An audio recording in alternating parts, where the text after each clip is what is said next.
যে লাস্ট ক্লাসে কি পড়িয়েছিলাম বলেন। ম্যাম লাস্ট ক্লাসে হলো আমরা লো ফ্রিকোয়েন্সি নিয়ে পড়িয়েছিলেন। Low frequency and high frequency analysis হয়েছিল ম্যাম। দুটাই পড়িয়েছি। জি মনে ম্যাম। আছে কারো? বলেন তো, মনে আছে? অল্প অল্প মনে আছে আর কি। আচ্ছা, যারা পড়েছেন বলেন তো কার কোথায় প্রবলেম হয়েছে? কারো কোথাও বুঝতে প্রবলেম বলতে পারেন।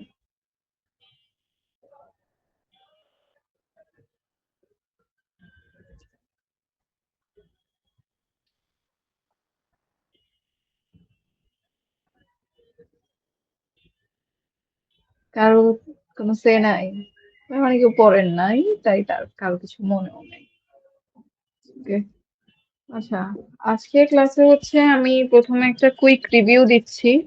আগের ক্লাসে আমরা যা পড়েছি, দুটা ফ্রিকোয়েন্সি রেসপন্স, তারপরে দেখাবো যে কেন আমাদের অ্যাকচুয়ালি যখন দুই ধরনের অ্যাম্পলিফায়ার থেকে অ্যাম্পলিফায়ার রেসপন্সের জন্য যখন প্রবলেম গুলো তৈরি হয়, তখন সেটা কিভাবে ওভারকাম করা যায় থ্রু ক্যাসকেডিং। আর যদি আর্লি শেষ হয়ে যায় তখন হয়তো বা আমি ওপেন শুরু করব। ঠিক আছে? তো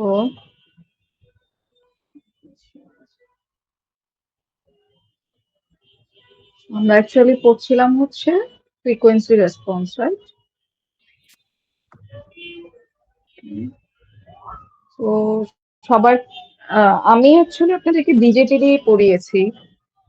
মসফেট এর ক্ষেত্রেও জিনিসটা সেম ভাবেই অ্যাপ্লিকেবল। ঠিক আছে? মসফেট এর ক্ষেত্রেও লো ফ্রিকোয়েন্সি অ্যানালাইসিস যদি আপনি চান, সেই একইভাবে বাইপাস ক্যাপাসিটরের এফেক্ট, তারপর কাপলিং ক্যাপাসিটর এফেক্টের জন্য লো ফ্রিকোয়েন্সিতেও গেইনটা ফল করে, আবার হাই ফ্রিকোয়েন্সিতে ইন্টারনাল ক্যাপাসিটেন্স এর জন্যই ফল করে।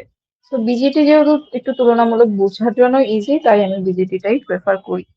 তাও আপনাদের কারো যদি মসফেট পড়তে ইচ্ছা করে পড়ে দেখতে পারেন। যদি পড়ে কোনো প্রবলেম মনে হয়, ইউ ক্যান টেল মি। ঠিক আছে? তো আহ, সবাই একটু খেয়াল করেন, আমি লো ফ্রিকোয়েন্সি অ্যানালাইসিস এর সার্কিট আবার একটু আছে, একটু রিভিউ করছি। আর মোটামুটি সবাই নিশ্চয়ই এখন এই সার্কিটের সাথে পরিচিত। ঠিক আছে?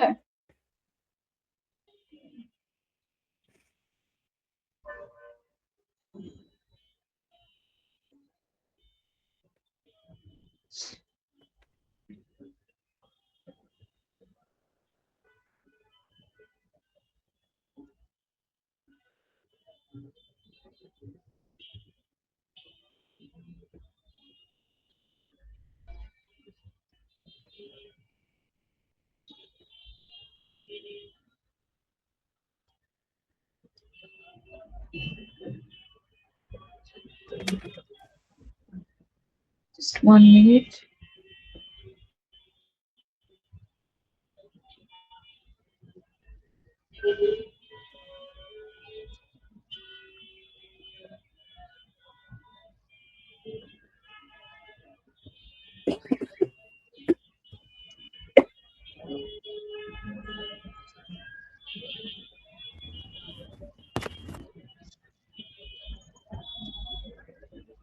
তাহলে সার্কিট মনে আছে সবার? বলেন তো, সার্কিট সবার মনে আছে? Yes ma'am. রেসপন্স করতে হবে ক্লাসে, নাহলে কিন্তু। আচ্ছা, ইন দা মিন টাইম আপনারা সবাই একটা কাজ করেন। যারা প্রেজেন্ট আছেন তারা চ্যাট বক্সে আপনার নাম আর আইডি লিখবেন। সেটাই আপনাদের অ্যাটেন্ডেন্স।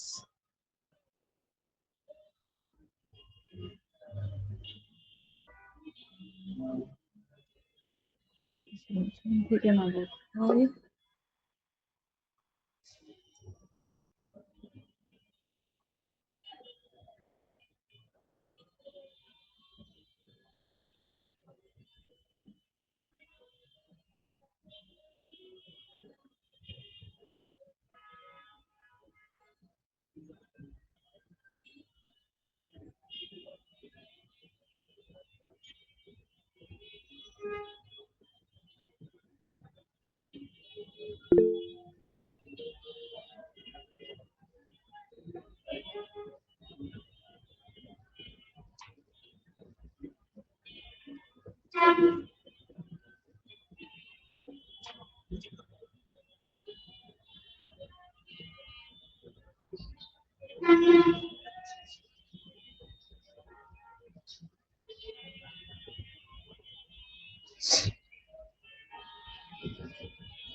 স্ক্রিনটা এখন দেখা যাচ্ছে না।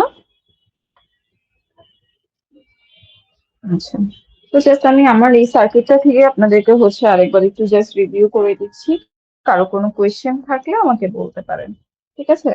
তো এখানে বেসিক্যালি কি হয়, কমন এমিটার অ্যাম্পলিফায়ারের ক্ষেত্রে আমাদের ইনপুট সাইডে একটা কাপলিং ক্যাপাসিটর থাকে CC1 এবং আউটপুট সাইডেও একটা কাপলিং ক্যাপাসিটর থাকে CC2, রাইট? এবং হচ্ছে আমাদের এমিটার যে জাংশন থাকে সেখানে একটা বাইপাস ক্যাপাসিটর থাকে CE, যেটা থ্রুতে হচ্ছে আমরা এসি গ্রাউন্ডিংটা করে থাকি কমন এমিটার অ্যাম্পলিফায়ারের ক্ষেত্রে। তো যখন আমরা লোয়ার ফ্রিকোয়েন্সিতে অ্যানালাইসিস করতে চাই তখন অ্যাকচুয়ালি কি হয়,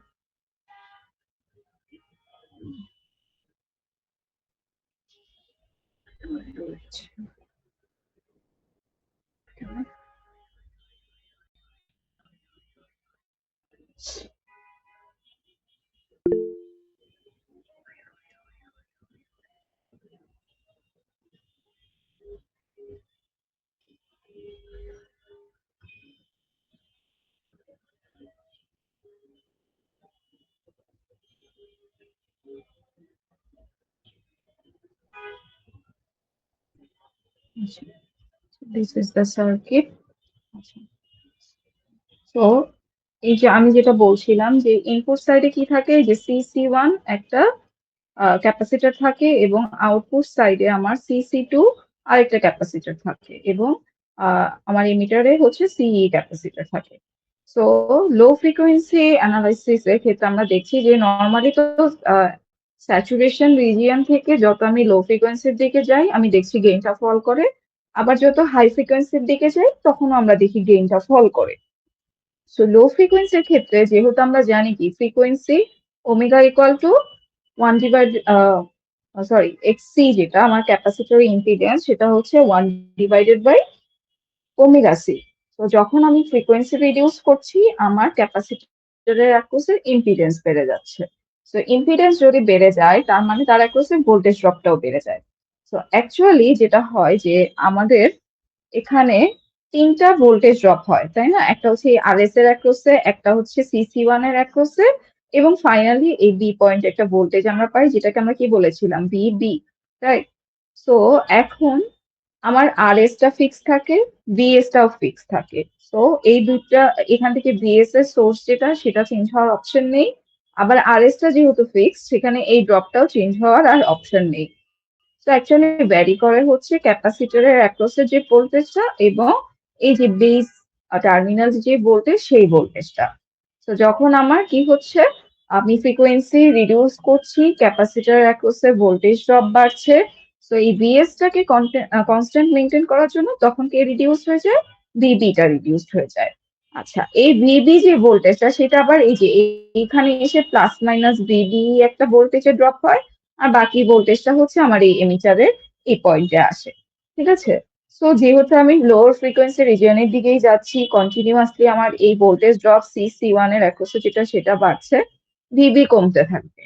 সো ভিবি কমতে থাকলে অ্যাকচুয়ালি সেটা কন্ট্রিবিউট করবে কাকে, বিডিই কে। এই বি যে ভোল্টেজটা আছে এটাও রিডিউস হতে থাকবে।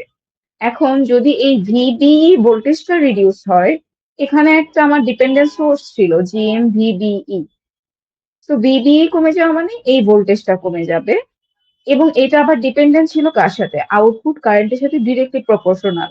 তো আপনার যখন এই GM-VBE টার্মটা রিডিউস হয়ে যাচ্ছে তখন হচ্ছে আমার আউটপুট কারেন্টটাও রিডিউস হচ্ছে। So follows in the response আমার আউটপুট ভোল্টেজও কমে যায়। আর আমরা যেহেতু জানি যে A ইকুয়াল টু কি, V0/V, তাই না?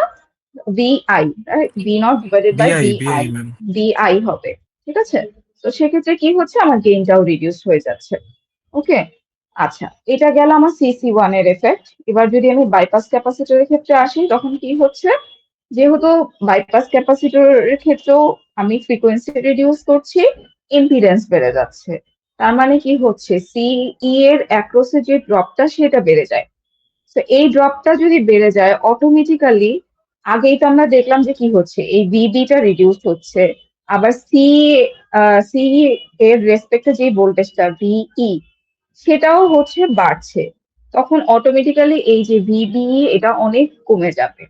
তো কমে গেলে যেটা হচ্ছে একইভাবে এই ভোল্টেজ কমা মানে এই কোয়ান্টিটিটা কমবে, কমলে সেটা আউটপুট কারেন্টকে এফেক্ট করবে এবং ফাইনালি হচ্ছে সেটা আমার গেইনটাকেও রিডিউস করে দিচ্ছে।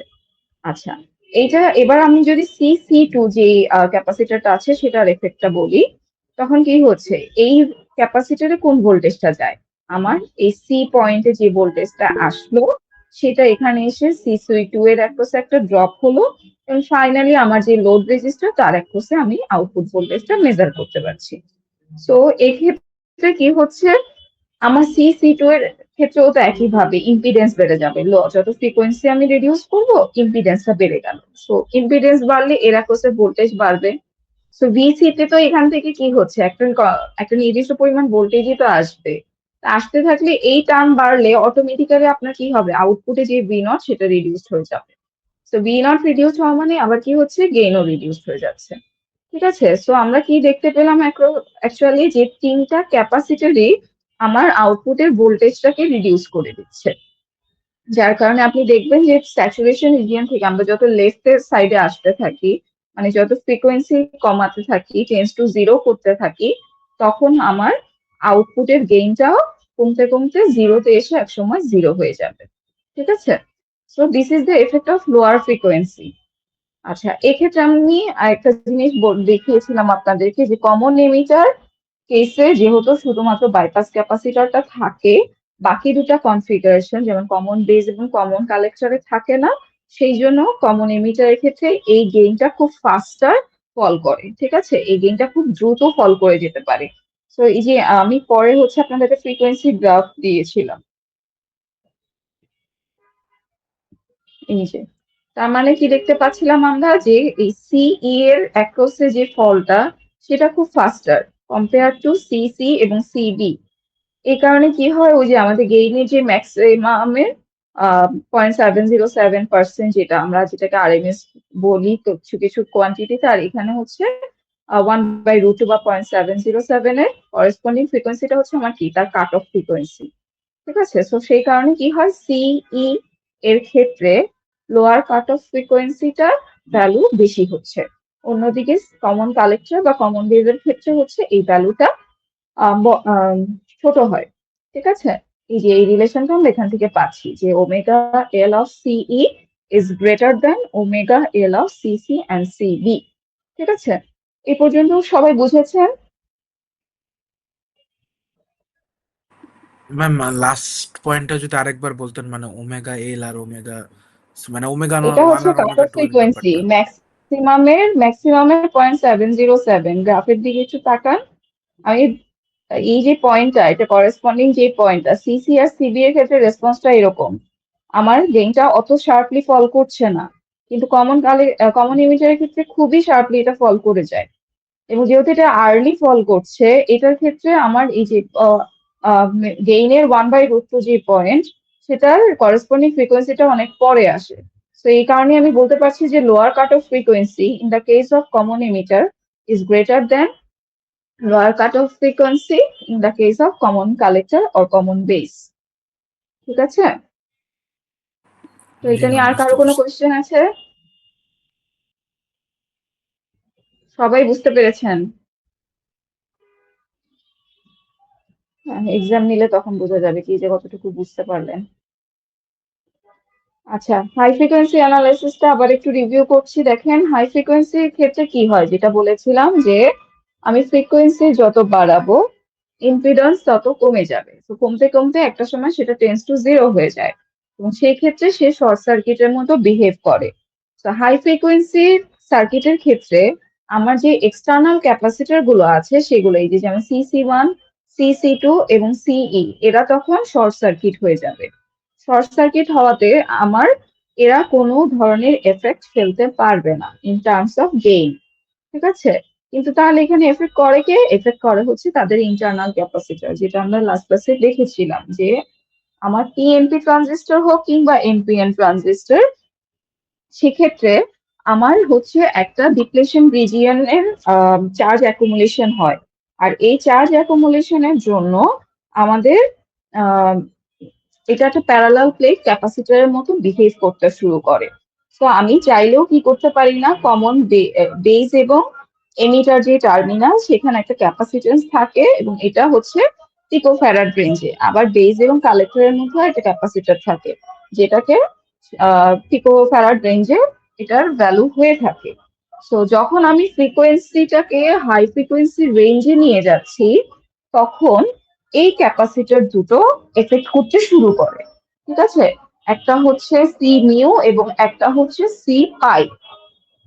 লাস্ট ক্লাসে দেখিয়েছিলাম আপনাদেরকে আমি, মনে আছে কি?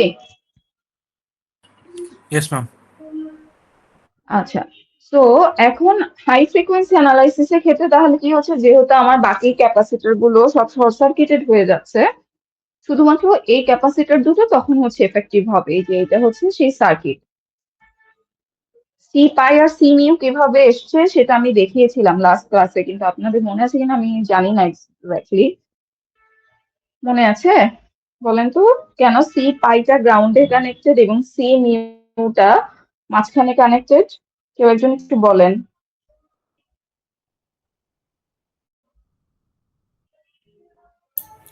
ম্যাম সেটা এমিটারের সাথে ম্যাম সেটা গ্রাউন্ডে চলে যাচ্ছে, তো সেজন্য সি পাইটা ম্যাম গ্রাউন্ডে কানেক্টেড। সো যেহেতু আমাদের কি হচ্ছে, এটা কমন এমিটার কনফিগারেশন, তার মানে এমিটার অলরেডি গ্রাউন্ডে কানেক্টেড, রাইট?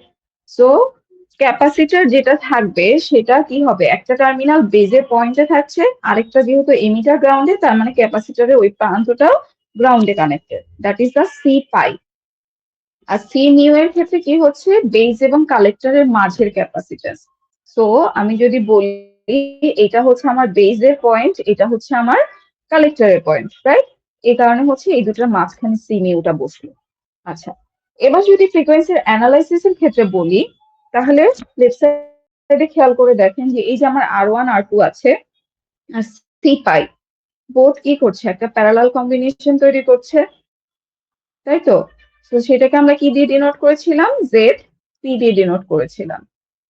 সো এই জেড পি যে প্যারালাল ইম্পিডেন্সটা, সেটার জন্য অ্যাকচুয়ালি এখন আমরা যদি ভিবি মানে এই পয়েন্টের ভোল্টেজটা বের করতে চাই, আমরা এখানে ভোল্টেজ ডিভাইডার ল অ্যাপ্লাই করি যে এরকম একটা ইকুয়েশন আসে, VB equal to ZP divided by ZP plus R S into VS, ঠিক আছে? আচ্ছা, সো এখন কি হচ্ছে, আমার সি পাইপ একটা ক্যাপাসিটর এবং এটার ক্ষেত্রে আমরা দেখলাম কি ওমেগা যত বাড়াচ্ছি এর অ্যাক্রস এর ইম্পিডেন্স কি হচ্ছে, কমে যাচ্ছে। তো ইম্পিডেন্স কমা মানে কি, এই পুরো প্যারালাল নেটওয়ার্কটার ইম্পিডেন্স কমে যাওয়া, রাইট? সো কি হচ্ছে, আমি ওমেগা বাড়াচ্ছি, এক্সি রিডিউসড হচ্ছে, তার জন্য কি হবে, আমার এই জেড পিটাও রিডিউসড হবে। আচ্ছা, যখন আমার জেড পিটা রিডিউসড হবে তার অ্যাক্রসে যে এখানে যে ভোল্টেজটা আসবে, জেড পি রিডিউসড হওয়া মানে এই ভিবি ভোল্টেজটাও অ্যাকচুয়ালি কি হচ্ছে, রিডিউসড হয়ে যাচ্ছে, কমে যাচ্ছে। আর তারপরে হচ্ছে সেই একটু আগে যে লো ফ্রিকোয়েন্সি অ্যানালাইসিস এর কথা বললাম সেটাই, যে ভিবি রিডিউসড হলে এই আর পাই এর অ্যাক্রসে ভোল্টেজ রিডিউসড হবে, দেন এই কোয়ান্টিটিটা রিডিউসড হবে, সেটা ডিরেক্টলি আউটপুট কারেন্টকে এফেক্ট করবে এবং সেক্ষেত্রে আমাদের গেইনটাও রিডিউসড হয়ে যাবে। ঠিক আছে, ক্লিয়ার সবার কাছে? বলেন তো। জি ম্যাম। আচ্ছা, এবার যদি সি মিউ এর কথা বলি, সি মিউটা অ্যাকচুয়ালি কাকে কাকে কানেক্ট করছে, ইনপুট টার্মিনালকে এবং আউটপুট টার্মিনালকে। সো ইনপুট সাইড থেকেও একটা কারেন্টের কন্ট্রিবিউশন আসে, আমার আউটপুট সাইড থেকেও কি হচ্ছে, একটা কারেন্টের কন্ট্রিবিউশন আসে। আচ্ছা, এখানে I2 এর ডিরেকশনটা এই পাশে কেন দেয়া, এটা আমি ধরেন আউটপুট সাইড থেকে দেখছি কি পরিমাণ কারেন্ট যাচ্ছে সেই জন্য, ঠিক আছে? আচ্ছা, সো এই যে কারেন্টটা এই পয়েন্টে এটা তো একটা নোড তৈরি করছে, রাইট? এই নোডের ক্ষেত্রে আমরা বলতে পারি GM Bibi equal to I1 plus I2, ঠিক আছে? তো এখন এর অ্যাক্রসে এই এখানে যে ক্যাপাসিটরটা আছে তার যেহেতু ইম্পিডেন্স রিডিউসড হচ্ছে, তার মানে কি বাধা কমে যাচ্ছে কারেন্টের, তার মানে এখান থেকে যে কারেন্টটা আসবে সেটার ভ্যালু আরো বেড়ে যাবে, তার মানে অ্যাকচুয়ালি কি বাড়ছে, I1টা বেড়ে যাচ্ছে, তাই না? I1 বেড়ে গেল। I1 যদি বেড়ে যায়, অ্যাকচুয়ালি জিএম ভিবি এটার সাথে মানে এটাকে রাখার জন্য, তখন অটোমেটিক্যালি কি হবে, কে রিডিউসড হবে, I2, I1 বাড়লে I2 টা রিডিউসড হবে। এখন I2 টা তো ডিরেক্টলি আমার আউটপুট কারেন্টের সাথে রিলেটেড। তো যখন আউটপুট কারেন্ট রিডিউসড হচ্ছে, তার মানে আউটপুট ভোল্টেজও রিডিউসড হচ্ছে। তো সিমিলারলি সেটা কি করছে, আমার গেইনটাকে রিডিউস করে দিচ্ছে। তো আমরা কি দেখতে পাচ্ছি যে হাই ফ্রিকোয়েন্সির ক্ষেত্রেও আপনার সি পাই এবং সি মিউ এই দুটো ক্যাপাসিটরের এফেক্টের জন্য আমার গেইনটা রিডিউসড হচ্ছে। ক্লিয়ার সবার কাছে? Yes ma'am. আচ্ছা, এবার একটা কোয়েশ্চেন ছিল যেটা হচ্ছে যে কমন এমিটারের ক্ষেত্রে হাই ফ্রিকোয়েন্সির ক্ষেত্রে একটা শার্প হচ্ছে ডিক্রিজ হয়, কিন্তু কমন বেস এবং কমন কালেক্টরের ক্ষেত্রে সেটা হয় না। কেন? কারণ একমাত্র কমন এমিটার কনফিগারেশনের ক্ষেত্রেই ইনপুট এবং আউটপুট এই দুটোর মাঝে ক্যাপাসিটর বসে থাকে, যেটা হচ্ছে সি মিউ, ডিরেক্টলি সে ইনপুট এবং আউটপুটকে কানেক্ট করে। কিন্তু কমন বেস এবং কমন কালেক্টরের ক্ষেত্রে কি হয় না, এটা ডিরেক্টলি ইনপুট আউটপুটকে কানেক্ট করে না। সো সেক্ষেত্রে এটার এফেক্টটা অত বেশি জোরালো হবে না, ঠিক আছে? সেক্ষেত্রে আমরা সি মিউ এর এফেক্টটাকে নেগলেক্ট করতে পারি, ঠিক আছে? তো সেই কারণেই দেখবেন যে কমন বেস এবং কমন কালেক্টরের ক্ষেত্রে ওইভাবে শার্প ফলটা হয় না, যার ফলশ্রুতিতেই যে এরকম একটা গ্রাফ পাই আমরা। আমার এখানে ডিটেলস লেখা আছে, আপনারা যদি কেউ পড়ে থাকেন জানবেন, ঠিক আছে? আমি আপনাদের লেকচার শিটে ডিটেলস লিখে রাখছি। তো এখানে এই যে গ্রাফটা খেয়াল করে দেখেন, সিই এর জন্য যেভাবে ওমেগা এলটা এখানে আছে, এখানে এটাও ওমেগা এল, ঠিক আছে? এখানে দুইটাই ওমেগা এইচ। তো সিসি এবং সিবি এর জন্য আমরা ওমেগা এল এর ভ্যালু পেয়েছিলাম কি লোয়ার, এবং ওমেগা এইচ এর ভ্যালু পাচ্ছি হায়ার। সো অ্যাকচুয়ালি আমরা যেটা ক্যালকুলেট করি ব্যান্ডউইথটা কি হচ্ছে, কমন কালেক্টর এবং কমন বেজের জন্য আমরা ব্যান্ডউইথটা বেশি পাচ্ছি, আর সিমিলার কমন এমিটার যে কনফিগারেশন তার জন্য আমার ব্যান্ডউইথটা কি হয়ে যাচ্ছে, কম হয়ে যাচ্ছে। সো এটা অ্যাকচুয়ালি কি হয়, আমার কমন এমিটারের একটা বিগ ড্রব্যাক। বাট আমি আগের ক্লাসে বলেছিলাম যে কমন ইমিটার কনফিগারেশনকে যেহেতু ক্যাপাসিটর এগুলো কন্ট্রোল করে করে হচ্ছে এর থেকে অনেক ভোল্টেজ গেইন অ্যাচিভ করা পসিবল, পাওয়ার গেইন অ্যাচিভ করা পসিবল, ঠিক আছে? এই কারণে সাধারণত কমন ইমিটার কনফিগারেশন গুলাই বেশি ব্যবহার করা হয়। কিন্তু এখন যদি আমার সিস্টেমের রিকোয়ারমেন্ট হয় যে আমার কি লাগবে, আমার ইনপুট ব্যান্ডউইথটাও অনেক বেশি লাগবে, আমার গেইনটাও অনেক বেশি লাগবে। তো সেই কেসে আমি কি করতে পারি, সেই কেসে আমার করণীয় কি হবে, ঠিক আছে? কোনো আইডিয়া আপনাদের? সেক্ষেত্রে কমন বেস আমার মনে হয় ইউজ করতে হবে। কেন কমন কালেক্টর করা যাবে না?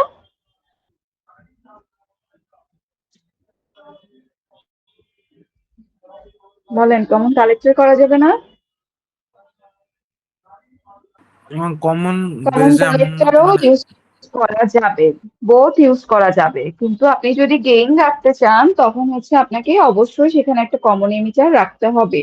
কমন এমিটারের সাথে আপনি অন্য কাউকে কনফিগারেশনে আনতে পারেন, ঠিক আছে? আচ্ছা, এখানে দেখেন একটা রিলেশন দিয়েছিলাম যে এ বি, ঠিক আছে? আপনার কমন এমিটারের ক্ষেত্রে গেইন হচ্ছে সর্বোচ্চ হয়, কমন বেজের ক্ষেত্রে হচ্ছে মিড রেঞ্জের একটা গেইন পাবো, আর কমন কালেক্টরের গেইন সবচাইতে কম হয়, ঠিক আছে? তো আপনাকে যদি এখন বলা হয় যে একটা সার্কিট ডিজাইন করতে হবে যেখানে আমার বোথ ব্যান্ড গ্যাপও হাই লাগবে, গেইনটাও হাই লাগবে, so you can choose any configuration. দুইটা মেইনলি আমরা ইউজ করে থাকি, এই যে এখানে একটা হচ্ছে ক্যাসকেড অ্যাম্পলিফায়ার, একটা হচ্ছে ক্যাসকোড অ্যাম্পলিফায়ার, ঠিক আছে? Cascade and ক্যাসকোড। ক্যাসকেডের ক্ষেত্রে হচ্ছে আপনি কমন কালেক্টর এবং কমন এমিটারের কনফিগারেশন করবেন। একটা কমন এমিটারের সাথে যতগুলো খুশি ততগুলো কমন কালেক্টর সার্কিটকে আপনি কানেক্ট করতে পারেন, এদের মধ্যে সিরিজ কানেকশন দিয়ে দিয়ে করতে পারেন। ক্যাসকেড অ্যাম্পলিফায়ারের ক্ষেত্রে নট নেসেসারি যে আপনাকে একটা কমন কালেক্টর একটা কমন এমিটারে নিতে হবে, আপনি আপনার কনফিগারেশন অনুযায়ী এর চেয়ে বেশিও কানেক্ট করতে পারেন। আচ্ছা, ক্যাসকোডটা হচ্ছে একটা স্পেশাল কেস, ঠিক আছে? ক্যাসকোডটা হচ্ছে একটা স্পেশাল কেস। এক্ষেত্রে হচ্ছে আমরা কমন ইমিটার এবং কমন বেজের একটা কনফিগারেশন ইউজ করি। ঠিক আছে? আচ্ছা, যেমন এখানে দেখেন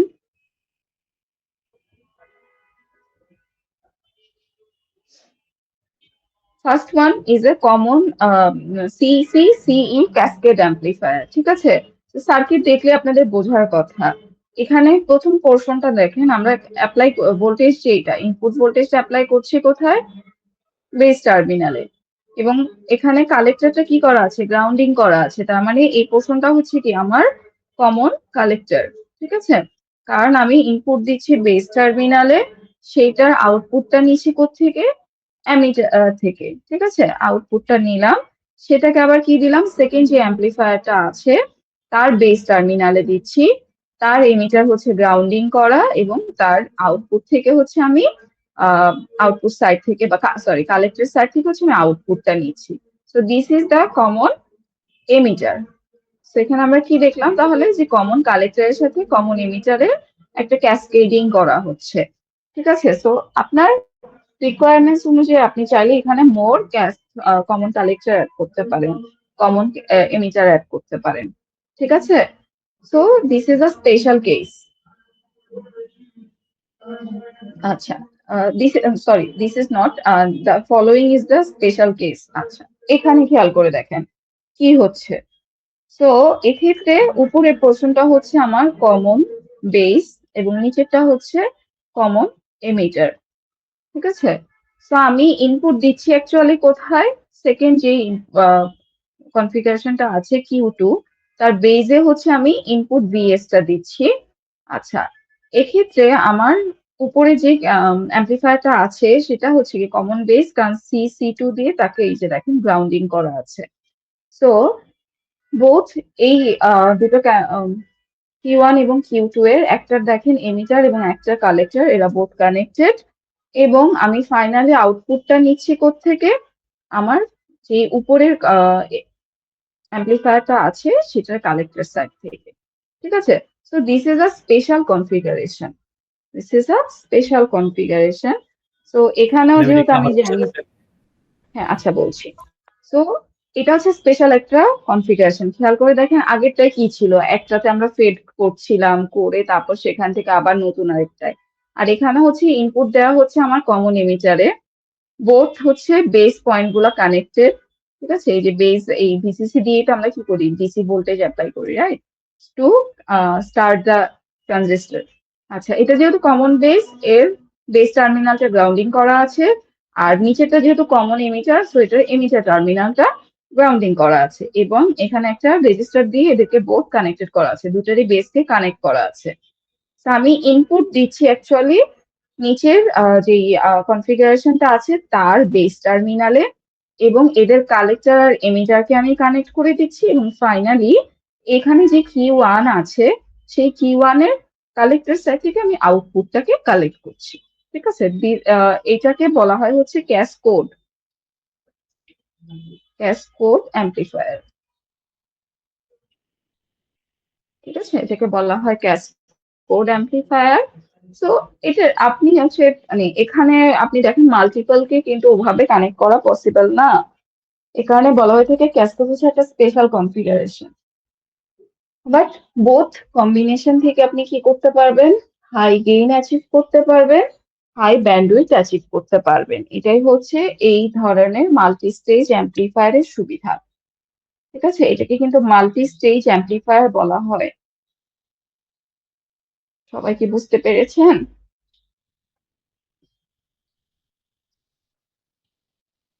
বলেন, সবাই বুঝতে পেরেছেন? তো ফ্রিকোয়েন্সি রেসপন্সে কারো কোনো প্রবলেম থাকলে বলেন, আমি এখনই অ্যান্সার দিচ্ছি, নাহলে আমি অপেম্পে চলে যাব। ম্যাম এখানে CC3 যেটা আছে সেটা ম্যাম কমন বেসের আউটপুটে কেন ম্যাম অ্যাটাচ হয়েছে কোনটা? CC3টা ম্যাম? CC3, আচ্ছা, এখানে হচ্ছে যেহেতু এটা ডিপেন্ড করছে, আপনি এখানে আমি নাম হয়তো এভাবে দিয়ে রেখেছি, নাম এভাবে না দিলেও হবে, আপনি আপনার মতো করেও দিতে পারেন, ওটা সমস্যা নেই। নট নেসেসারি যে আমি যেভাবে CC1 CC2 CC3 দিয়েছি আপনাকে ওভাবে দিতে হবে, আপনি আপনার মতো না করে না নাম ম্যাম, দিতে পারেন। আমি বলছিলাম ম্যাম ওই মানে আউটপুট পয়েন্টটা ম্যাম ওইখানে কেন অ্যাটাচ হয়েছে, এটা ম্যাম নিচে কমন এমিটারের Q2 উপরে অ্যাটাচ হওয়ার কথা না? হ্যাঁ, সেখান থেকে নিয়ে আপনি আবার সেট করবেন কোথায় বলেন তো? এটা কি হচ্ছে, আমি যখন কমন বেজ নেই, কমন বেজের ইনপুট দেই কোথায় বলেন তো? কমন বেজে ইনপুট দিই কোথায় আমরা? এমিটার টার্মিনালে না? জি। তাহলে এখানেও তো খেয়াল করে দেখেন, আমি ইনপুট দিচ্ছি বেজে, নিচেটার ক্ষেত্রে খেয়াল করেন, ইনপুট দিচ্ছি বেজে, এমিটার আমার গ্রাউন্ডেড, সো এটার আউটপুট আসে কোত্থেকে? কালেক্টর থেকে। কালেক্টর তো থেকে। কালেক্টরটা ডিরেক্টলি আমি এমিটারে ইনপুট দিয়ে দিচ্ছি, এখানে আর অন্য ধরনের কোনো রেজিস্টার ইউজ করা হয়নি, কোনো ক্যাপাসিটর ইউজ করা হয়নি। ও, বুঝতে আচ্ছা। পেরেছেন?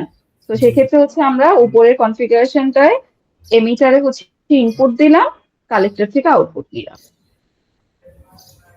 বুঝছি। বুঝতে পেরেছেন?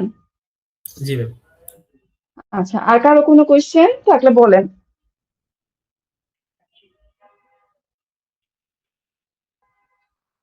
কোয়েশ্চেন নাই? আচ্ছা, ম্যাম আপনাদের হ্যাঁ বলেন। ম্যাম হাই ফ্রিকোয়েন্সি আর লো ফ্রিকোয়েন্সি দুই ক্ষেত্রেই কি আমার ইম্পিডেন্স বেড়ে যায়? দুই ক্ষেত্রে কেন বাড়বে ইম্পিডেন্স? ইম্পিডেন্সের সাথে রিলেশন কিভাবে? 1/ωc। সো লো ফ্রিকোয়েন্সিতে ওমেগা লো, সেটার জন্য ইম্পিডেন্স কি হবে? বাড়বে। কিন্তু হাই ফ্রিকোয়েন্সিতে কি বাড়বে? না ম্যাম, কমবে, একটু কনফিউশন ছিল, থ্যাংক ইউ কমবে। ম্যাম। দুটার অপোজিট। দুটার অপোজিট। এই কারণেই হচ্ছে হাই ফ্রিকোয়েন্সিতে এক্সটার্নাল ক্যাপাসিটর কোনো এফেক্ট করতে পারে না, কারণ সে তখন শর্ট সার্কিটেড হয়ে যায়। আর কারো কোনো কোয়েশ্চেন আছে বলেন।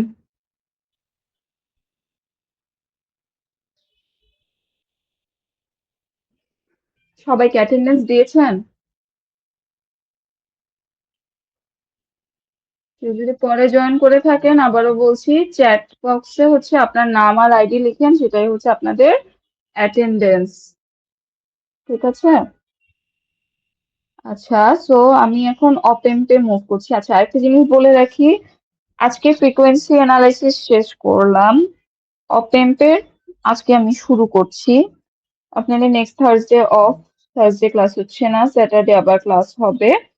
তো স্যাটারডে ক্লাস হওয়ার পরে এরপরে যে থার্সডে সেদিন আপনাদের ফার্স্ট কুইজ হবে। ঠিক আছে? আচ্ছা, থার্সডেও দিচ্ছি না, তারপরে স্যাটারডে। ওকে, নেক্সট স্যাটারডে, পরের স্যাটারডে আপনাদের কুইজ নাম্বার 1। বুঝতে পেরেছেন সবাই? কবে বলেন তো এক্সাম দিলাম তাহলে? ম্যাম কোশ্চেন প্যাটার্ন কিরকম হবে? আচ্ছা, কোয়েশ্চেন প্যাটার্ন পরে, আগে বলেন এক্সামের ডেট বুঝেছেন কিনা। ম্যাম আরেকবার জি ম্যাম। বলবেন? নেক্সট স্যাটারডেতে হচ্ছে আপনাদের অনলাইন ক্লাস, তারপরের স্যাটারডেতে হচ্ছে আপনাদের ফার্স্ট কুইজ। Okay ma'am. ঠিক আছে? ডেটটা কত পরে আমি অ্যাকচুয়ালি দেখি নাই, তো দেখলে ম্যাম বলতে পারবো। 21শে ফেব্রুয়ারি পরে। 21শে ফেব্রুয়ারি পরে যায়? ও আল্লাহ, জি ম্যাডাম। তাহলে থার্সডে কুইজ। স্যাটারডে হচ্ছে অনলাইন ক্লাস, ওই উইকে থার্সডেতে ফার্স্ট কুইজ, যদি সিচুয়েশন ভালো থাকে। ঠিক আছে? কারণ 2 উইকস এর মতো আপনারা টাইম পাচ্ছেন অ্যাকচুয়ালি, এটা পড়তে এত সময় লাগে না। সিলেবাস হচ্ছে ফ্রিকোয়েন্সি অ্যানালাইসিসটা থাকবে, এবং অপেম্পের আজকে যে পোর্শনটা পড়াবো এবং নেক্সট দিন মানে অপেম্পের ওপেন লুপ পর্যন্ত। ঠিক আছে? অপেম্পের ওপেন লুপ পর্যন্ত থাকবে। ওকে, অপেম্পের ওপেন লুপ আমি নেক্সট দিন পড়াবো, আজকে তো শেষ করতে পারবো না, আজকে হচ্ছে জাস্ট অপেম্পের কিছু বেসিক্স দেখাচ্ছি। এবং আজকের যে স্লাইডটা পড়াবো এটা আমি আজকে আপলোড করে দিচ্ছি, ক্লাসের পরেই আপলোড করে দিব। ঠিক আছে? আচ্ছা, কোয়েশ্চেন প্যাটার্ন হচ্ছে কিছু ট্রু ফলস থাকবে, হয়তো বা 5 মার্কস আর 6 মার্কস এর ট্রু ফলস থাকবে। ফ্রিকোয়েন্সি অ্যানালাইসিস থেকে শর্ট কোয়েশ্চেন পাবেন। থিওরিটি এই যা পড়িয়েছি আমি, এর মধ্য থেকেই আমি কোয়েশ্চেন করব, বাইরে থেকে কোনো কোয়েশ্চেন না। আমি যা পড়িয়েছি তা থেকেই প্রশ্ন হবে, এবং থিওরি বেসড কোশ্চেন হবে এটা, ঠিক আছে? থিওরি বেসড ছোট প্রশ্ন, বড় কোনো প্রশ্ন দিচ্ছি না, হয়তো ম্যাম ফিগার বা 5 ড্রয়িং মার্কের একটা আসতে পারে। কোশ্চেন এরকম। যে কোনো কিছু আসতে পারে, ফিগার আমি আঁকা শিখিয়েছি আপনাদের, তো যে কোনো কিছু আসতে পারে, ঠিক আছে? তো আপনাদের ট্রু ফলস থাকবে, ফ্রিকোয়েন্সি অ্যানালাইসিস থেকে হচ্ছে আপনাদের থাকবে, থিওরি বেসড কোশ্চেন থাকবে, আর ওপেন থেকে ম্যাথমেটিক্যালও কোশ্চেন হতে পারে বা বেসিক কোশ্চেনও হতে পারে, ঠিক আছে? বাট আমি যা পড়াবো তার বাইরে কোনো কোশ্চেন দিব না, বারবার বলছি। So, আমি যা পড়াচ্ছি এগুলো ভালো মতো পড়বেন, সেই হচ্ছে এক্সামে ভালো করতে পারবেন। আর কেউ যদি ঠিক মতো না পড়েন, পারবেন না। আমি যা পড়াচ্ছি তার মধ্য থেকেই কোশ্চেন আসবে, ওকে? আচ্ছা,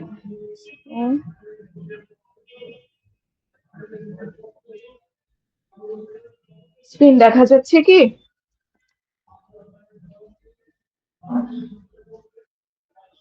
আচ্ছা, সো আমরা অ্যাকচুয়ালি অপেমটা শুরু করছি। আচ্ছা, ফার্স্টেই বলি যে অপেমটা কেন দরকার। আমরা তো এতক্ষণ ধরে অনেক ধরনের করলাম, তাই না? যে অনেক ধরনের অ্যাম্পলিফায়ার দেখলাম, সো কেন সেই অ্যাম্পলিফায়ার রেখে আমাদেরকে অপেম্পে মুভ করতে হচ্ছে, কেন? ঠিক আছে, সেটাই হচ্ছে আমাদের জানার বিষয়। আচ্ছা, আমরা কাপলিং যে ক্যাপাসিটর গুলো দেখলাম, সেখানে আমরা দেখতে পাচ্ছি যে কোনোটার ক্ষেত্রে হয়তো বা গেইন রিডিউসড হয়ে যাচ্ছে, কোনোটার ক্ষেত্রে হয়তো বা আমি গেইনটাকে ইমপ্রুভ করতে পারছি না, কারো ক্ষেত্রে ব্যান্ডউইথ কম হয়ে যাচ্ছে। সো এগুলো কি হয়, যখন আমরা অ্যাপ্লিকেশন বেসিসে যাই, এগুলো অনেক বড় কিছু ড্রব্যাক তৈরি করে ফেলে, ঠিক আছে? অনেক বড় ড্রব্যাক তৈরি করে ফেলে। আর আমি এখানেও দেখেন যে খুব বেশি কিন্তু অ্যাচিভেবল গেইন পাওয়া পসিবল না।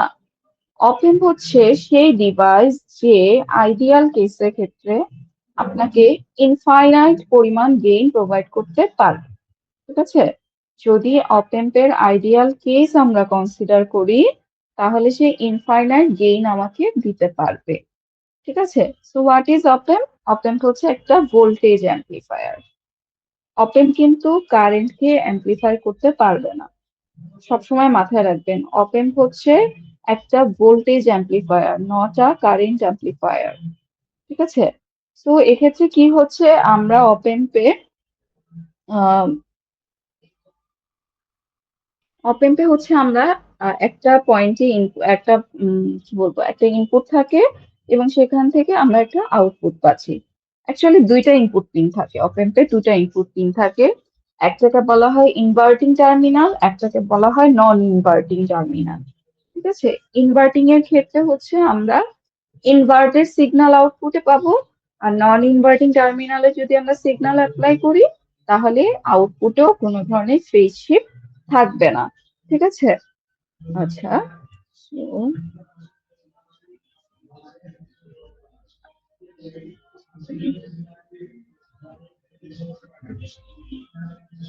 তো এখানে এই যে আপনারা দেখতে পাচ্ছেন যে কি বলেছেন আবার একটু বলুন চাইলে? হ্যাঁ হ্যাঁ, আমি আসছি, পরের স্লাইড গুলোতে গেলে ওটা ক্লিয়ার হয়ে যাবে, ঠিক আছে? ওটা আছে, পরে আছে, আমি জাস্ট এমনি বললাম। সো অপেম্প হচ্ছে কি একটা মাল্টি স্টেজ অ্যাম্পলিফায়ার, যেখানে number of amplifier stages are interconnected to each আদার।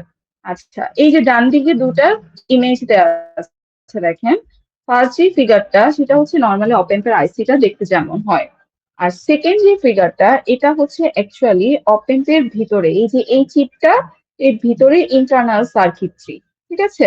এখন কথা হচ্ছে এই ইন্টারনাল সার্কিটরি অ্যানালাইসিস কি এখন আমরা করব না, এটার ইন্টারনাল অ্যানালাইসিস আমরা এখন যাচ্ছি না, কারণ এটা অনেক ক্রিটিক্যাল, ঠিক আছে? তো আপনারা কমন এমিটার একটা কনফিগারেশন দিয়ে ফ্রিকোয়েন্সিটা বুঝতে অনেক টাফ হয়ে যায়।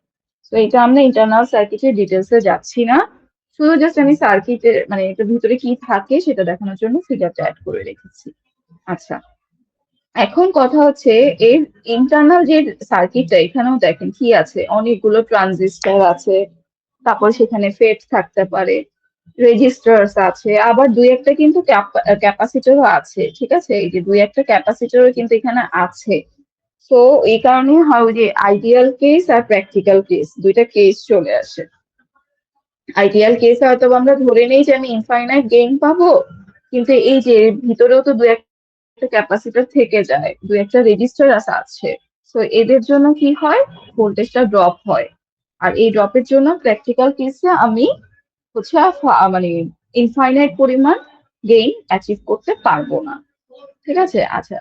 অপেন প্রচুর পরিমাণে ইউজ হয় আপনারা যখন সিগন্যাল কন্ডিশনিং সার্কিট বা আমরা এই যে শেষে ফিল্টার পড়ব, অসিলেটর পড়ব, তারপরে হচ্ছে ফিডব্যাক নেটওয়ার্ক দেখব, সব ক্ষেত্রে হচ্ছে আমাদের ওপেন ইউজ হয়। আবার ম্যাথমেটিক্যাল অপারেশন যেমন অ্যাডিং, সাবট্রাকশন, ইন্টিগ্রেশন, ডিফারেন্সিয়েশন এগুলো করার জন্য ওপেন সার্কিটটা ইউজড হয়। ঠিক আছে, আর ইলেকট্রনিক ডিভাইস যদি বলেন সেটার কোর কম্পোনেন্টই কিন্তু ওপেন। আপনি যে কোনো ধরনের ইলেকট্রনিক ডিভাইসই বানাতে চান না কেন, দেখবেন সেখানে ওপেন ইউজ হবেই। ওকে, সো ওপেনটা খুবই ইম্পর্টেন্ট একটা টপিক। আচ্ছা, এবার আসি, দেখেন। আচ্ছা, এই যে একটু আগে যেটা বলছিলাম ইনভার্টিং এন্ড নন ইনভার্টিং, ঠিক আছে, অপেন্টের একটা আইসির মধ্যে টোটালি 8টা পয়েন্ট থাকে। Number 1, 2, 3, 4, 5, 6, 7 and 8। ঠিক আছে, সো এই যে নাম্বার 1 এবং নাম্বার 5 এই দুটোকে বলা হয় হচ্ছে অফসেট নাল পিন।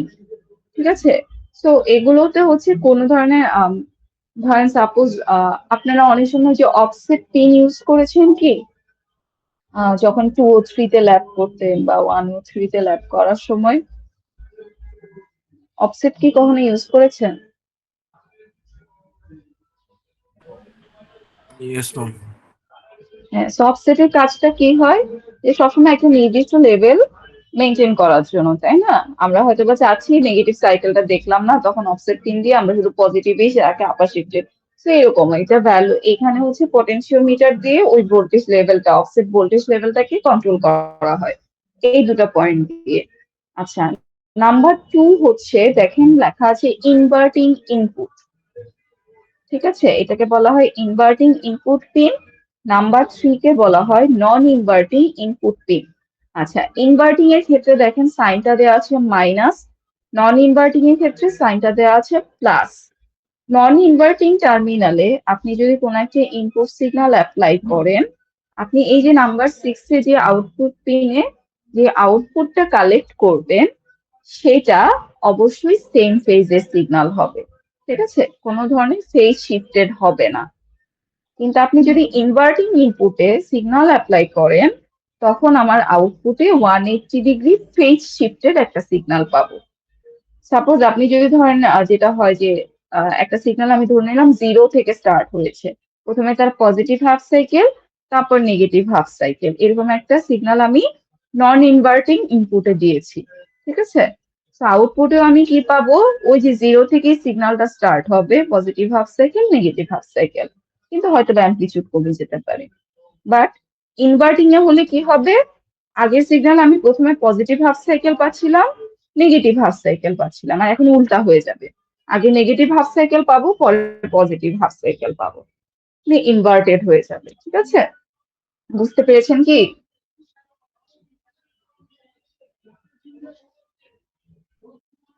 আচ্ছা, নেক্সট হচ্ছে আর দুইটা পিন থাকে, দেখেন দুটো না সরি 3টা পিন। 8 নাম্বার পিনটা সাধারণত আমরা এটাতে কোনো ধরনের কোনো কানেকশন দিই না। আর 4 এবং 7, 4 এ দেওয়া হয় হচ্ছে বি নেগেটিভ আর 7 এ দেওয়া হয় হচ্ছে বি পজিটিভ। ঠিক আছে, এই ভোল্টেজ দুটো অ্যাকচুয়ালি কেন প্রয়োজন হয়, পাওয়ার সাপ্লাই দেওয়ার জন্য। ঠিক আছে, পাওয়ার সাপ্লাই দেওয়ার জন্য এই দুটো ভোল্টেজ অ্যাপ্লাই করা হয়। এদের রেঞ্জ হচ্ছে 5 থেকে 18 ভোল্ট এর মধ্যে হয়। ঠিক আছে, +5 -5 এরকম হতে পারে, আবার +10 -10 হতে পারে, +12 -12 এরকম হতে পারে। ঠিক আছে, ম্যাম তো রেঞ্জটা একটু আরেকবার বলবেন? এটার রেঞ্জ হচ্ছে আপনি 5 থেকে 18 ভোল্ট। 5 ভোল্টের নিচেও সাধারণত অ্যাপ্লাই করা হয় না, আবার 18 ভোল্টের বেশিও হচ্ছে যাওয়া হয় না, কারণ প্রত্যেকটা আইসিরই একটা টলারেন্স লেভেল আছে। আপনি চাইলেই কি করতে পারবেন না, তাকে খুব বেশি ভোল্টেজ সাপ্লাই করতে পারবেন না, সে বার্ন হয়ে যাবে। ঠিক আছে, এই জন্য হায়ার লিমিটটা হচ্ছে 18 ভোল্ট। আচ্ছা, ওটা তো গেল আমাদের কি ছিল বলেন, পিন কনফিগারেশন। আর আমি যদি এবার সিম্বল দিয়ে দেখতে চাই, সো অপেনকে সাধারণত এইভাবে আঁকা হয়। এই যে পজিটিভটাকে বি প্লাস বলে থাকি আমরা, নেগেটিভটাকে হচ্ছে বি মাইনাস। আচ্ছা, সাপ্লাই ভোল্টেজ যেটা পজিটিভ সেটাকে বিএস প্লাস লেখা হয়, সাপ্লাই ভোল্টেজ যেটা নেগেটিভ সেটাকে VS minus, and finally V out. আচ্ছা, অনেক সময় দেখবেন যে এই বিএস প্লাস বিএস মাইনাস এই পয়েন্ট দুটো দেখানো হয় না, ঠিক আছে? এটা নট নেসেসারি। অনেক সময় যেমন আমরা যখন অ্যাডার সার্কিট বা বিভিন্ন ধরনের সার্কিট করব তখন দেখবেন যে আর এই জিনিসগুলো আমরা দিচ্ছি না, আমরা তখন শুধু তিনটা জিনিস ইউজ করি: ইনভার্টিং টার্মিনাল, নন ইনভার্টিং টার্মিনাল এবং আউটপুট টার্মিনাল। এই তিনটা জিনিসই তখন আমরা মার্ক করে থাকি, ঠিক আছে? এবং অপ এম্পকে সবসময় এরকম একটা ট্রায়াঙ্গুলার শেপ দিয়ে কিন্তু ডিনোট করা হয় অপ এম্প সার্কিট আঁকার সময়। বুঝতে পেরেছেন? এখানে ডিটেলস লেখা আছে, আপনারা পড়লে বুঝবেন। আচ্ছা, এবার আসি অপ এম্পের কিছু ক্যারেক্টারিস্টিক ফিচার, ঠিক আছে? এগুলো খুবই ইম্পর্টেন্ট, এই ফিচারগুলো খুবই ইম্পর্টেন্ট। আচ্ছা, ফার্স্ট ওয়ান কি বলছি? ওপেন লুপ গেইন, ঠিক আছে? ফার্স্ট ওয়ান হচ্ছে ওপেন লুপ গেইন। এখানে আমি যে ওপেন সিম্বলটা দেখাচ্ছি, আচ্ছা খেয়াল করে দেখেন, এখানে যদি আমি দুইটা ইনপুট পয়েন্টে ভি প্লাস এবং ভি মাইনাস দুটাতেই যদি ইনপুট অ্যাপ্লাই করতে পারি, আবার একটাও টার্মিনাল ইউজ করা যায়, আপনি দুটোর কম্বিনেশন করতে পারবেন। যখন আমরা দুটোর কম্বিনেশন ইউজ করব মানে হচ্ছে পজিটিভ টার্মিনাল, নেগেটিভ টার্মিনাল দুইটাতেই হচ্ছে আমি সিগন্যাল অ্যাপ্লাই করব, তখন আউটপুটে হচ্ছে আমি তাদের ডিফারেন্সের একটা সিগন্যাল পাবো, ঠিক আছে? তো এক্ষেত্রে দেখেন আউটপুটের কোনো পোর্শন কিন্তু ইনপুটের কোনো পোর্শনের সাথে কানেক্টেড না, ঠিক আছে? Output is not connected to the input. এই ধরনের কেসকে বলা হয় ওপেন লুপ কনফিগারেশন, ঠিক আছে? এটাকে বলা হয় ওপেন লুপ কনফিগারেশন। এবং এই আবার একটু কম্বিনেশন বলবেন? আচ্ছা, যখন ইনপুট এবং আউটপুটের মধ্যে কোনো ডিরেক্ট কানেকশন থাকবে না, এখানে আপনি ইনপুট দিচ্ছেন, ইন্টারনাল সার্কিটরি দিয়ে পাস হয়ে সে আউটপুট পাচ্ছে, বাট আউটপুট কিন্তু ডিরেক্টলি ইনপুটের সাথে কানেক্টেড না, এই কনফিগারেশনকে ওপেন লুপ কনফিগারেশন বলা হয়। এবং এই ধরনের কনফিগারেশনে আপনি যে গেইনটা অ্যাচিভ করতে পারবেন সেটাই হচ্ছে তার ওপেন লুপ গেইন, ঠিক আছে? কোনো ধরনের লুপিং আউটপুটে তো থাকবে ম্যাম না, চেঞ্জ হচ্ছে ম্যাম। আউটপুট চেঞ্জ হবে, গেইন ম্যাম চেঞ্জ আউটপুটে হবে, তো কিন্তু আউটপুট ডিরেক্টলি তো ইনপুটকে এফেক্ট করছে না। বলেন। ইনপুটকে তো এফেক্ট করছে না, বাট ম্যাম ইনপুটের এফেক্টের কারণে তো ম্যাম আউটপুটটা চেঞ্জ হচ্ছে। হ্যাঁ, কিন্তু ইনপুট আর আউটপুটের সাথে তো ডিরেক্ট কোনো কানেকশন নাই। আচ্ছা, ক্লোজ লুপের এটা দেখলেই বুঝবেন যে ওপেন লুপ এবং এখানে কি সার্কিট আছে কিনা। আচ্ছা, এই সার্কিটটা দেখেন, যেমন আমি এখানে কি করছি, V1 একটা ইনপুট দিচ্ছি, V2 একটা ইনপুট দিচ্ছি, আমি আউটপুটে সেখানে এদের এই ইন্টারনাল সার্কিটের মধ্যে কোনো না কোনো ধরনের অপারেশন হবে, হয়ে আমি আউটপুট পাবো। তো ইনপুট যত চেঞ্জ হবে আউটপুট চেঞ্জ হবে, কিন্তু আউটপুটটা কি ডিরেক্টলি ইনপুটকে কোনো এফেক্ট করতে পারবে বলেন তো? আপনি তো সোর্স থেকে ইনপুট দিচ্ছেন, সেটার করেসপন্ডিং আউটপুট পাচ্ছেন, বাট আউটপুট হ্যাঁ, কি সেটা কোনোভাবে ইনপুটকে এফেক্ট করছে? না, পারবে না, করছে না। সেটা তো হচ্ছে না। তো এই ধরনের কনফিগারেশনকে বলা হয় ওপেন লুপ কনফিগারেশন। এবং এই কনফিগারেশনের ক্ষেত্রে আপনি যে আউটপুটে গেইনটা অ্যাচিভ করবেন, that is called the open loop gain. বুঝতে পেরেছি? তো আইডিয়াল কেসে এই ওপেন লুপ গেইনটা ইনফাইনাইটলি লার্জ হওয়ার কথা, কিন্তু প্র্যাকটিক্যালি এটা সম্ভব হয় না, ঠিক আছে? প্র্যাকটিক্যালি গেইন হয়তো এই যে 2 লাখ অ্যারাউন্ড হচ্ছে অ্যাচিভ করা পসিবল হয়, ইনফাইনাইট পসিবল হয় না। আচ্ছা, নেক্সট পয়েন্টটা হচ্ছে ডিফারেন্সিয়াল ইনপুট রেজিস্ট্যান্স। ওকে, এটা কি? এটা হচ্ছে, এই যে আমি দেখলাম ওপেন লুপে আছে দুটা টার্মিনাল, এই দুটা ইনপুট টার্মিনালের মধ্যে একটা ইনপুট রেজিস্ট্যান্স থাকে, ঠিক আছে? এটা একটা ইনপুট রেজিস্ট্যান্স থাকে যেটাকে বলা হয় যেটা ডিফারেন্সিয়াল ইনপুট রেজিস্ট্যান্স।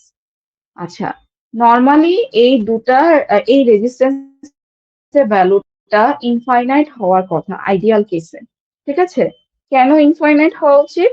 যাতে করে আমি যে সোর্সের সাথে তাকে কানেক্ট করছি সেখান থেকে আহ, উম, যে কোনো ধরনের সিগন্যাল সোর্সের সাথে আমি যাতে তাকে কানেক্ট করতে পারি, ঠিক আছে? সেই কারণে এর ইনপুট রেজিস্ট্যান্সটা ইনফাইনাইট হওয়া প্রয়োজন। বাট প্র্যাকটিক্যালি সেটা পসিবল হয় না, বাট এটা খুব হাই ভ্যালু হয়, যেমন 10⁶ থেকে 10⁻12।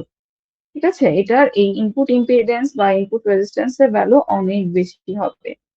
আচ্ছা, এটা কেন হচ্ছে? আমি যদি ইনপুট থেকে যা আসছে, ইনপুটের মানে আপনি ইনপুট সাইডে যে সোর্সকে কানেক্ট করে রাখছেন সেটা যেন কোনোভাবে এর ইন্টারনালি এফেক্ট করতে না পারে, ঠিক আছে?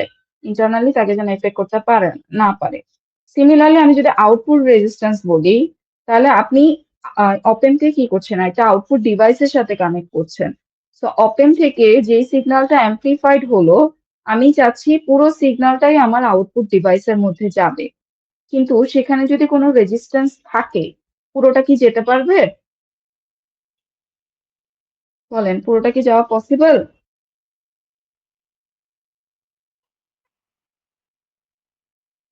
না ম্যাম, পসিবল না।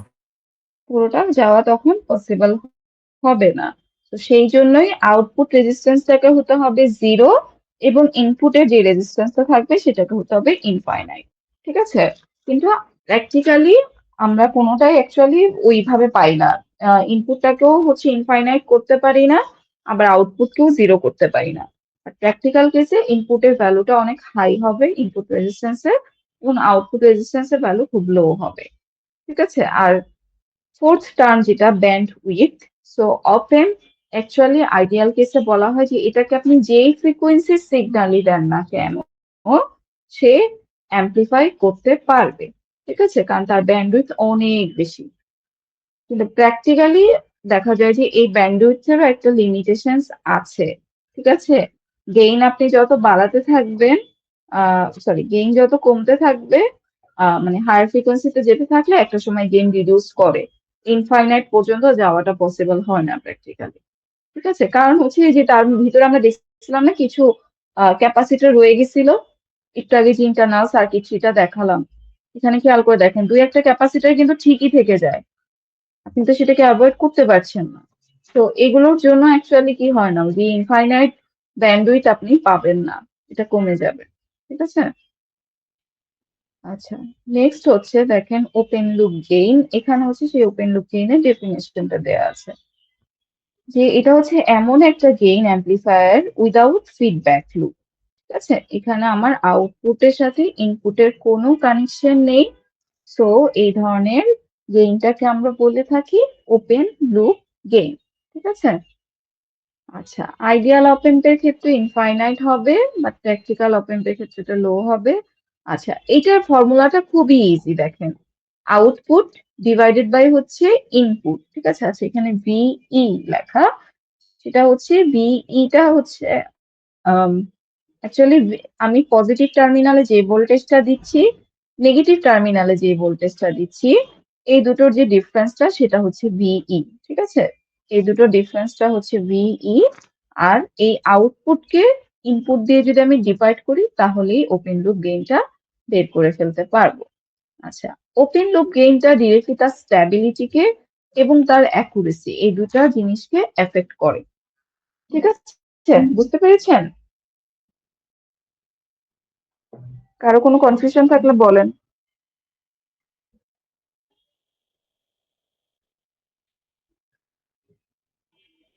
সবাই সব বুঝেছেন নাকি সবাই ঘুমাচ্ছেন বলেন তো?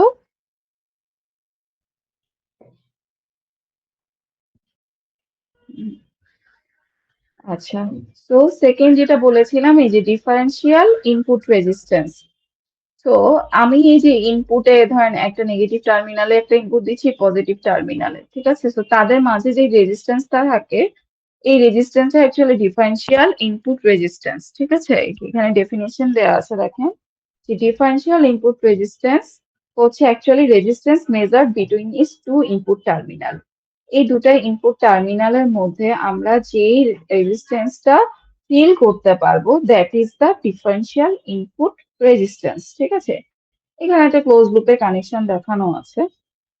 আচ্ছা, আইডিয়াল অপ এম্পের ক্ষেত্রে যেটা বললাম যে এটা হচ্ছে ইনফাইনাইট হওয়া উচিত, যাতে করে কি করতে পারে, আমার যে সোর্সে যে ডিভাইসটা আছে সেটা থেকে কোনো কারেন্ট ফ্লো এসে তাকে এফেক্ট করতে না পারে, এই ট্রায়াঙ্গুলের শেপের ভিতরে যেন কোনো কারেন্ট যেতে না পারে।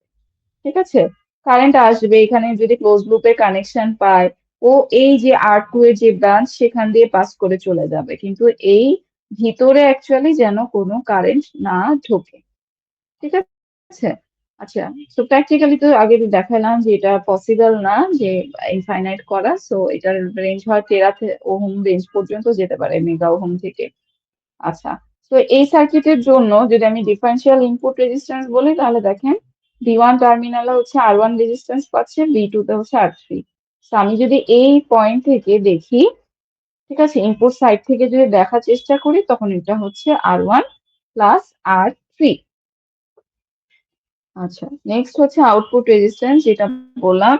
আচ্ছা, এখানে যে সার্কিটটা আছে এটা হচ্ছে এটার ইন্টারনাল সার্কিটরিটা বোঝাচ্ছে যে আপনি ইনপুট এখানে একটা কি দিচ্ছেন, ইনভার্টিং একটা ইনপুট দিলেন, নন ইনভার্টিং একটা ইনপুট দিলেন। এদের দুজনের মাঝে কি একটা এই যে জেড ইন বা এটাই হচ্ছে ডিফারেন্সিয়াল ইনপুট ইম্পিডেন্স বলতে পারেন, বা রেজিস্ট্যান্স ফিল করলো। আবার তার আউটপুটেও কি হয়, ইন্টারনালি একটা রেজিস্ট্যান্স সে ফিল করে, এবং যেটার ভ্যালুটা অ্যাকচুয়ালি হওয়া উচিত 0, যাতে করে আমার যেই সিগন্যালটা অ্যাম্প্লিফাইড হচ্ছে তার পুরোটাই আমার আউটপুট ডিভাইস পর্যন্ত যেতে পারে, কোনো ধরনের বাধা না পায়। কিন্তু প্র্যাকটিক্যালি সেটা হয় না। প্র্যাকটিক্যালি দেখা যায় যে 100 ওহমের চেয়ে ছোট কোনো ধরনের ভ্যালুর একটা রেজিস্ট্যান্স সে ফিল করে। বুঝতে পেরেছেন?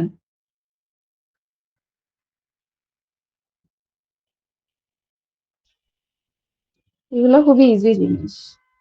এই যে এখানে ব্যান্ডউইথ, সো ব্যান্ডউইথ তো নর্মালি আমরা জানি -3 dB পয়েন্টের থেকে হচ্ছে আমরা এটা মেজার করতে পারি। আইডিয়াল অপ এম্পের ক্ষেত্রে হচ্ছে ইনফাইনাইট ফ্রিকোয়েন্সি রেসপন্স পাওয়ার কথা, যে ইনফাইনাইট ফ্রিকোয়েন্সি পর্যন্ত সে সবগুলোকেই হচ্ছে অ্যাম্প্লিফাই করতে পারবে। বাট রিয়েলিটি হচ্ছে ব্যান্ডউইথ হচ্ছে limited by its gain bandwidth product. ঠিক আছে, গেইন ব্যান্ডউইথ প্রোডাক্ট নামে একটা এই আছে। তো গেইনের সাথে অ্যাকচুয়ালি ব্যান্ডউইথ এই দুইটাকে মাল্টিপ্লাই করতে করতে তো একটা সময় দেখা যায় যে এটা ফল করতে থাকে। ঠিক আছে, একটা নির্দিষ্ট ফ্রিকোয়েন্সিতে যে সে 0 হয়ে যায়, সে আর হচ্ছে আমাকে হাই গেইন দিতে পারে না, ওরও একটা লিমিটেশনস আছে। ঠিক আছে, have limitations in their bandwidth due to internal capacitance, যে দেখালাম ইন্টারনালি কিছু ক্যাপাসিটর থাকে, আরো আদার কিছু ফ্যাক্টরস আছে। ওই ফ্যাক্টর গুলোর জন্য অ্যাকচুয়ালি ইনফাইনাইট গেইন দেওয়া পসিবল না। ঠিক আছে, ইনফাইনাইট গেইন সে দিতে পারবে না। আচ্ছা, এটা হচ্ছে অপ এম্পের ইকুইভ্যালেন্ট সার্কিট। এখানে খেয়াল করে দেখেন তার ইনপুট রেজিস্ট্যান্স দেখানো আছে, তার আউটপুট রেজিস্ট্যান্স দেখানো আছে, আবার গেইনটা যে হচ্ছে এখানে এবিডি দিয়ে সেটাও দেখানো আছে। ঠিক আছে, ইন্টারনাল সার্কিটরিটা বা ইকুইভ্যালেন্ট সার্কিটরিটা সবাই শিখবেন। অপ এম্পের ইন্টারনাল সার্কিটরি কি হতে পারে সেটা সবাই শিখবেন। আচ্ছা, এবার হচ্ছে ওপেন লুপ কনফিগারেশন একটু আগেই বলেছি যে আউটপুটের কোনো পোর্শনই ইনপুটে কানেক্টেড থাকবে না, কোনো ধরনের ফিডব্যাক থাকবে না। সো এই ধরনের কনফিগারেশনের ক্ষেত্রে অ্যাকচুয়ালি যেটা হয় যে আপনি অ্যাকচুয়ালি অ্যাম্প্লিফাই করতে পারবেন না। হ্যাঁ, ওপেন লুপ কনফিগারেশনে অ্যাম্প্লিফাই করা যায় না।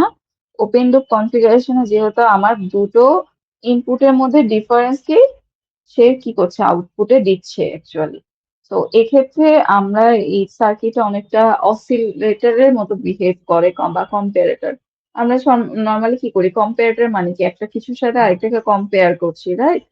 সো এই ওপেন লুপ কনফিগারেশনটা নর্মালি কম্পারেটর, অসিলেটর কিংবা সুইচিং সার্কিটের জন্য প্রেফারেবল, বাট এটা দিয়ে আপনি হাই গেইন অ্যাচিভ করতে পারবেন না।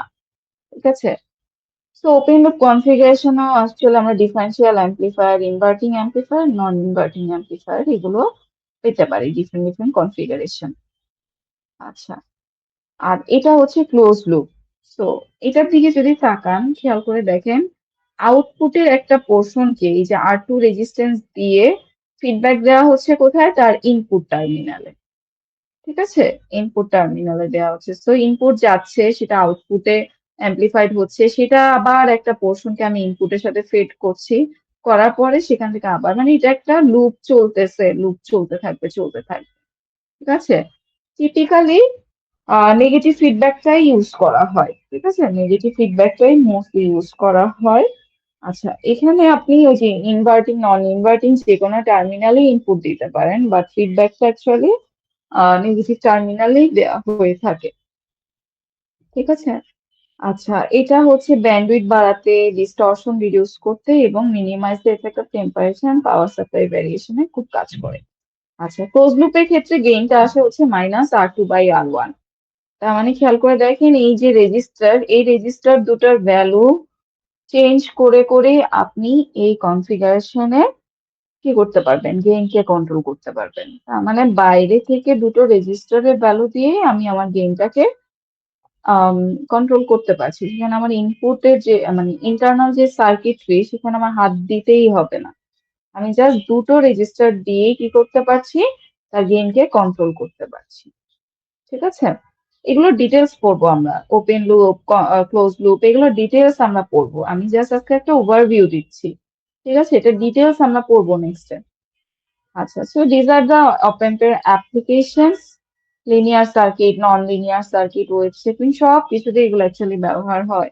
আমরা পড়বো যে লিনিয়ার সার্কিটের মধ্যে হচ্ছে অ্যাডার, সাবট্রাক্টর, ইনস্ট্রুমেন্টেশন পড়বো, ইন্টিগ্রেটর পড়বো, ডিফারেন্সিয়েটর পড়বো। আচ্ছা, কম্পারেটরটা আমরা এখানে খুব একটা পড়ছি না। আম, দেখবো আমরা কিছুটা হয়তো বা কম্পেয়ার, মানে যখন ওপেন লুপটা পড়বো তখনই বুঝবেন যে এটা কিভাবে অ্যাকচুয়ালি কম্পারেটর হিসেবে কাজ করতে পারে। আর এই যে মাল্টি ভ্যারাইটি, এগুলো আমরা অ্যাকচুয়ালি খুব একটা পড়ছি না, কারণ এই দুটার ক্ষেত্রে হচ্ছে ওপেন লুপ কনফিগারেশনটা বেশি ইউজ হয়। আমরা অ্যাকচুয়ালি ফোকাস করব ক্লোজ লুপ কনফিগারেশনে, এবং এই ম্যাথমেটিক্যাল সার্কিট গুলো কিভাবে বানানো হয় সেটা আমরা দেখবো। ঠিক আছে? ওকে, তো আজকে এই পর্যন্তই অ্যাকচুয়ালি।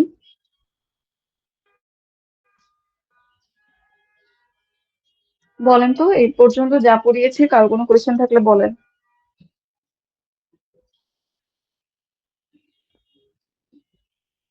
বলেন, যার যা কনফিউশন আছে বলতে পারেন।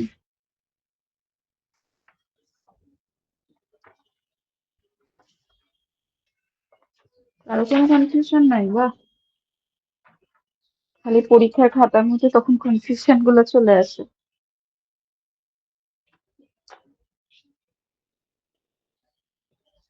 ঠিক আছে, তাহলে নেক্সট আপনাদের সাথে আমার ক্লাস কবে? স্যাটারডে?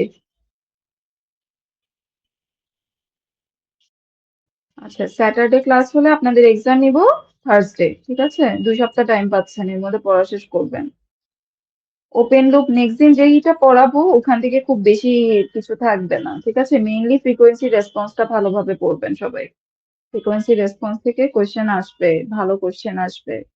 তো ফ্রিকোয়েন্সি রেসপন্সটা সবাই একটু ভালোভাবে পড়বেন। ওকে? আর স্লাইডটা আমি দিয়ে দিচ্ছি, স্লাইডটা আমি এখনই আপলোড করে দিচ্ছি।